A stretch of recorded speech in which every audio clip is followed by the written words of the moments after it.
YouTuber ಅಷ್ಟೇ. ಹೇಗಿದೆ food? ಒಂದ್ ನಿಮಿಷ ಹೊಟ್ಟೆ ಹೊರಗಡೆ ಹೇಳ್ಕೊಂತೀನಿ. ಹಾ ಹೇಳಿ ಅಂತೆ. ಚೆನ್ನಾಗಿದೆ ಅಲ್ವಾ? ತಿಂದ್ವಿ ನಾವು. ಊಟ ಮಾಡಿದ್ರಾ? ಯಾವ ತರ ಇತ್ತು ರಾಮೇಶ್ವರಂ ಕೇಫೆ? ಚೆನ್ನಾಗಿದ್ಯಾ? ಇನ್ನೊಂದ್ಸಲ ಬರ್ತೀರಾ ಇಲ್ಲಿಗೆ? ಬರ್ಬೇಕು. ಯಾವ ತರ ಇದೆ ಊಟ ಫುಡ್? ಕೊಡ್ಬೋದಾ?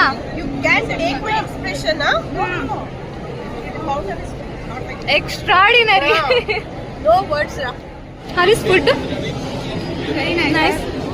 I'm trying it for the very first time. First time. ಮೌನ ಅವರೇ ಹೇಗಿದೆ? ಹೇಗಿದೆ ಮಮತಕ್ಕ?